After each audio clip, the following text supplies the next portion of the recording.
दोस्तों, bacteria single cell organisms होते हैं। सिंगल सेल ऑर्गेनिज्म का मतलब जो सिर्फ एक ही सेल से बने होते हैं। उदाहरण के लिए, अगर आप अपनी स्किन को जूम करके देखें तो पाएंगे हमारी स्किन करोड़ों छोटे छोटे सेल से बनी हुई है। उसी तरह बैक्टीरिया भी सेल से बने होते हैं, लेकिन करोड़ों नहीं, वे सिर्फ एक ही सेल से बने होते हैं। इसलिए बैक्टीरिया को सिंगल सेल ऑर्गेनिज्म कहा जाता है। हमारी बॉडी में 38 ट्रिलियन यानी 38 लाख करोड़ बैक्टीरिया होते हैं।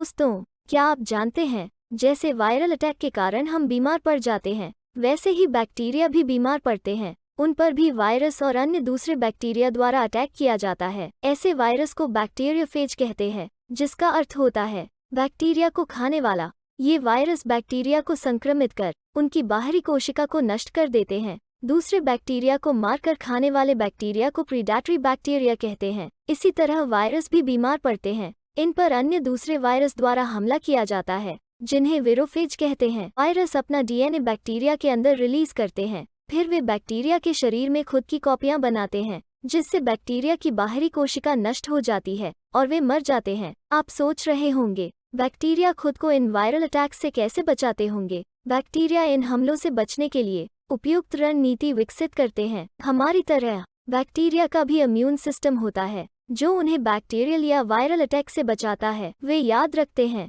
कि अटैक करने वाला वायरस या बैक्टीरिया कैसा दिखता है, ताकि जब अगली बार वो वायरस या बैक्टीरिया उन पर अटैक करे तो वो खुद को इस हमले से बचा सकें। जब वायरस बैक्टीरिया में अपना डीएनए रिलीज करता है, तो बैक्टीरिया का इम्यून सिस्टम उसके डीएनए पर अटैक करके उसे डिस्ट्रॉय कर देता है। इस तरह वे अपनी रक्षा करते हैं। दोस्तों, हमारा दूसरा सवाल था, क्या बैक्टीरिया हमारी तरह बूढ़े होकर मर जाते हैं? नहीं, बैक्टीरिया बूढ़े नहीं होते हैं, लेकिन उनका बुढ़ापा उससे अलग है, जिसे हम बुढ़ापा मानते हैं। उनकी उम्र की परिभाषा उससे अलग है, जिसे हम आमतौर पर अपने लिए, पेड़ पौधों और जानवरों के लिए इस्तेमाल करते हैं। बड़े होना, अपने बच्चों को बड़े होते हुए देखना और फिर मर जाना। बैक्टीरिया में ऐसी कोई अवधारणा नहीं होती। आप पूछोगे, अगर बैक्टीरिया बूढ़े नहीं होते हैं तो फिर नेचुरली कैसे मरते हैं? बैक्टीरिया में जब प्रजनन होता है तो एक सिंगल सेल दो समान कोशिकाओं में विभाजित हो जाता है, जो मूल कोशिका का एक क्लोन होता है। प्रजनन इस तरह से होता है कि एक सेल को डैमेज डीएनए प्राप्त होता है और दूसरे सेल को बेहतर कार्य करने वाला डीएनए मिलता है। यह डैमेज डीएनए पीढ़ी दर पीढ़ी बढ़ता रहता है, जिससे उनकी प्रजनन क्षमता धीरे धीरे बहुत कम हो जाती है, जिससे उनकी मृत्यु हो जाती है।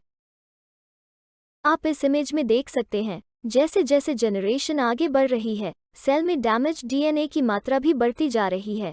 समय के साथ ये डैमेज बढ़ता रहता है और फिर एक ऐसा समय आता है जब डैमेज डीएनए पूरे सेल में फैल जाता है, जिससे उसकी मृत्यु हो जाती है। दोस्तों, बैक्टीरिया की लाइफ कुछ मिनट से लेकर कुछ घंटों तक की ही होती है, जिसे 4 स्टेज में बांटा जाता है: rest, growth, fall in growth और डेथ। यहाँ पर रेस्ट का मतलब सोने से नहीं है। रेस्ट मोड में बैक्टीरिया ग्रो नहीं करते, वे अपने आप को एनवायरनमेंट के हिसाब से एडजस्ट करते हैं, प्रजनन के लिए जरूरी अमीनो एसिड और विटामिन का निर्माण करते हैं। बैक्टीरिया सोते नहीं हैं, क्योंकि उनका नर्वस सिस्टम नहीं होता है, इसलिए उन्हें हमारी तरह नींद, दर्द इन सब का अनुभव नहीं होता है।